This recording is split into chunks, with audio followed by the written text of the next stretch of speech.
Martini, a type-rated commercial pilot and flight instructor. And I'm Carson Vasquez. I'm a private pilot. And you're listening to the Aviation Mentors podcast, sponsored by Stratus Financial. So buckle up, because the Aviation Mentors are taking off. Welcome back, everybody, to the Aviation Mentors podcast. Some exciting news, as you can tell by our intro today. I am officially a type-rated pilot in the Albatross. I got my sign-off last week from the training I did, and I got to go to a DPE, and he got me signed off for SIC type in the Albatross last week. So officially on my new certificate, I'm pretty excited about it. It's something I've wanted for a long time, and it's just very interesting that my first type rating is such an obscure plane. A G111 is the type rating, and it's obviously there's not very many people that have that. I only know one other pilot that has, or actually I know two other pilots that have type ratings in that plane. So I'm really interested to meet another person who might have one. It's a really obscure plane to get it in. So I'm pretty stoked about it. Yeah, it's a pretty cool. Maybe someone will see it and think it's a Gulfstream for that G, but no, you get to tell them it's the Albatross. That's exciting. Exactly. But today we are not going to be talking about the Albatross as much as I would like to. We're going to be talking about almost everyone wants to put themselves through, and that is instrument training. Instrument training is a fantastic skill to go through. It's something that I believe every pilot should have, which is an instrument rating. I think that it really develops your skills as a pilot and lets you kind of learn something on the next level. It will make you a way better pilot, way better than VFR pilot, and it'll give you some extra tools in your bag to get out of some tricky weather. Brennan, I haven't completed all of my instrument training just yet, but from what I have done, I can tell you that's not for the faint of heart. Learn how to fly. It was kind of like learning a brand new language, but learning how to fly instrument, it's like writing a textbook in this language. So from learning how to avoid listening to your body with things like spatial disorientation to reading instrument charts, getting your instrument rating is a complicated one, and that's pretty much the reason I'm still not done with it yet. It's a pretty complicated one. But as a CFII, what do you typically see students struggle with in their instrument training? So I see a lot of students struggle with a lot of things. I would say fixation is a really big one. They stay fixated on one instrument or another. The only way to get through that is to develop a scan. I actually like the music pattern scan. It's where you go like 1 and 2 and 1 and 2, and everything goes back to the attitude indicator, because the attitude indicator tells you everything you need to know about kind of what the airplane's doing. It tells you if you're climbing, tells you if you're descending, tells you if you're straight and level, tells you if you're turning, tells you a whole lot of things that you don't even think about that your other instruments also tell you. So I would say fly that attitude indicator. That's pretty key. You need to make sure you do that. And also task overloading. You're going to get overloaded by different tasks and different things.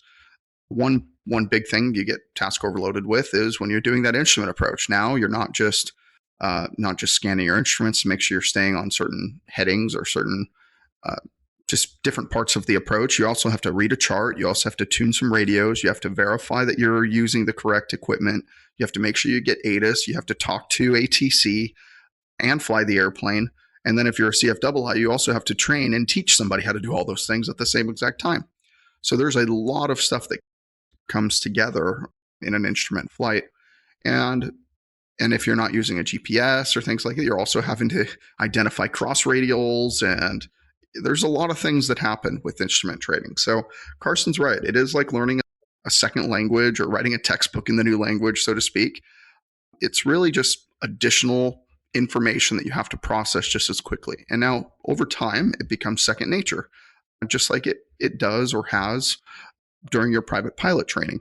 So don't let it discourage you from continuing on. Some people, it's actually easier than learning how to fly.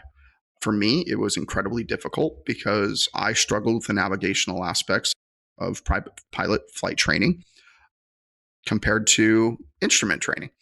Instrument training was a lot harder for me. How about you, Carson? I know you've done a bunch of instrument training so far, and I know you just need to do the final sign-off and paperwork and stuff, but what was difficult for you? For me, it's been pretty much everything on the ground. Everything to do with things that you study on the ground and things that you try and get through with those knowledge courses. So for me, I've had a really hard time understanding charts. I know all the information's right there, but trying to flight plan and create a flight plan with those charts, It just seems like it's a really difficult task for me, and I'm not sure quite how to overcome that one, aside from just throw more time at it.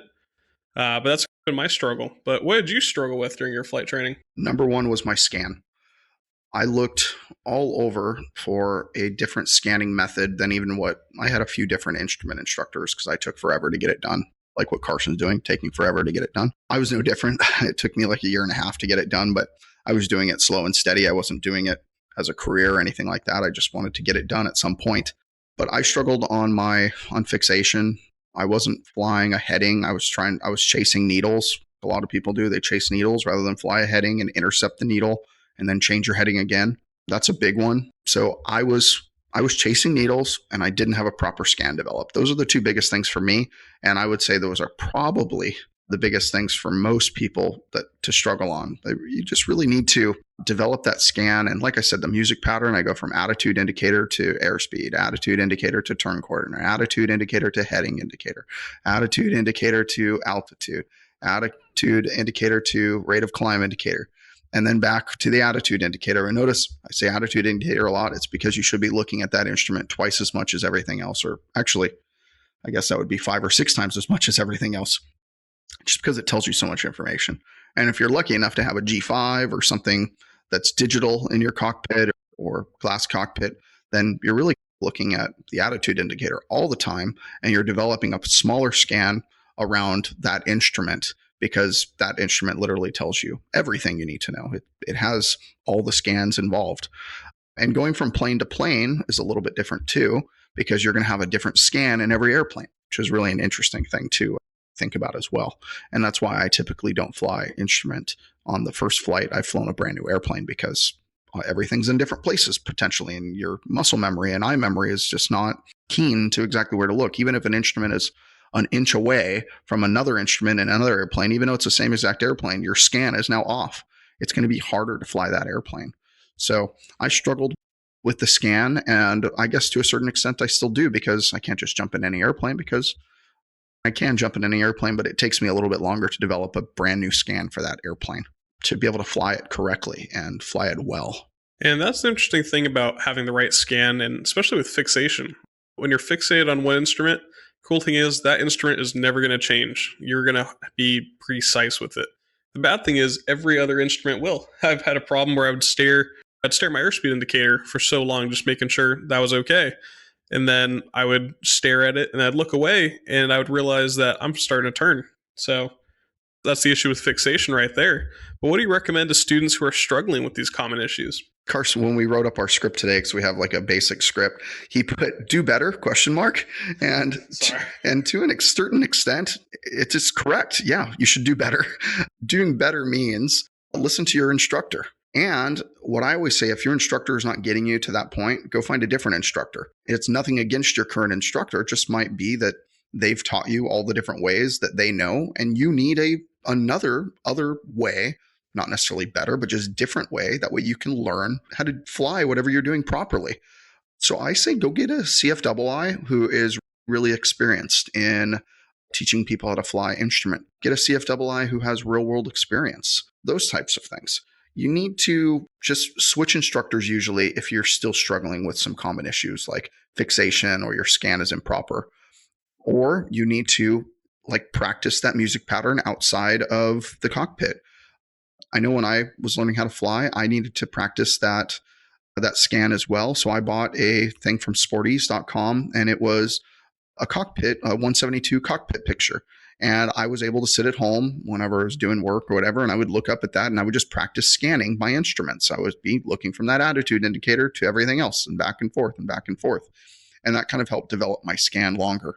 I also watched the Rob Machado video about developing a scan, and that really helped me a lot. And if you notice, I keep on talking about the scan. It's because the scan will correct almost all of your issues. And it'll also stop you from fixating on one instrument, because now you're scanning all your instruments at all times.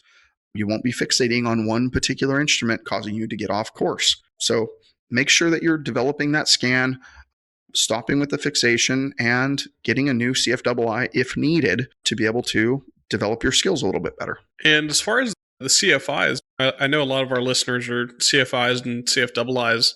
So, what advice do you have for these double I's? Because obviously, there's a lot that's going into it. There's really a lot of things that go into it. And first thing I would say is don't get upset if a student wants to leave your training environment. Maybe just you weren't the right fit for them, or you've taught them all you could. The thing is, when you become a CFII, you've normally only been a CFI for a little while, or some instances you get your CFI and then your CFII, and then you start training students. And you don't have almost any practice in actual IFR, or you don't have any real world experience. So it's really difficult for you to go teach a student how to fly in a real world experience when you don't have that experience yourself. And it's just the nature of our industry, unfortunately, that you become a teacher before you have all the experience. And in most industries, if you go to a college and you meet a professor, they have a bunch of real world experience, and now they're bringing that real world experience to the learning environment, and they're teaching based on real world experience and not just a textbook. What we're doing as flight instructors and CFIIs, we're teaching real world experience that we haven't experienced yet. So in essence, it's just the theory of it all. So I would say go practice IFR with a simulator. Do that at home, or do that in your flight school if they let you use it. Go do it often. I know at schools that I've been around, some of them will offer the simulator for free to the instructors just so they stay up on their IFR. Make sure that you're staying current. Make sure you're staying proficient. Actually, I say very current, so you can give your students some real world experience. When there's IFR, go fly in the clouds. As long as it's not icing or anything that precludes that, go actually give your students some real world experience and get some more for yourself. It'll make you a better flight instructor. It'll make you a better pilot. And you're going to be flying IFR all the time when you go to the airlines or you go to whatever future job that you have. You're not going to be flying VFR all the time. You're actually going to be filing IFR every single flight. It doesn't matter if you're flying from here to 30 minutes away. You're filing IFR in the future. So go file IFR more often. VFR flights that you're just doing all by yourself or with another friend or pilot, file that as IFR, even if you're only flying VFR. That way you can get some real world experience of listening to ATC's commands. You're actually ensuring that you're following that GPS waypoint to waypoint or navigate to navigate, and you're actually practicing the skills that you're trying to teach your students, because a lot of the time you've never done it yourself. I've noticed that with flight instructors, they're not confident in their abilities because they haven't done it. So go do it. Go get the experience. Go make sure that you understand how to file IFR and fly IFR in different experiences. I think it's really important that you do. A lot of students, no matter the skill level, can tell when you know what you're talking about. And when you're able to stay current, you're on top of it. You know what you're talking about. And about half the pilots in the United States, they opt to continue their flight training and earn their instrument rating. But of those, there's only about 15% that actually stay current.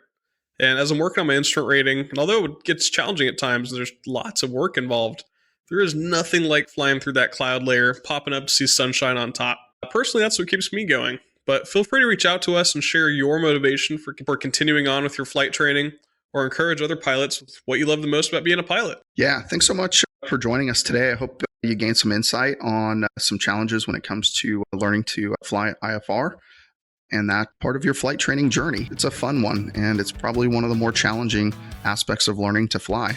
Thank you guys so much for listening today. If you'd like to reach out to either one of us, you can always reach us at Twitter, Instagram at Mr. Martini Guy or at Carson_AV17. Or, of course, where we prefer, our emails, Brandon@aviationmentors.com or Carson@aviationmentors.com. And as a wrap up for the day, remember, we're here to guide you in your aviation journey. So fly safe and enjoy the ride.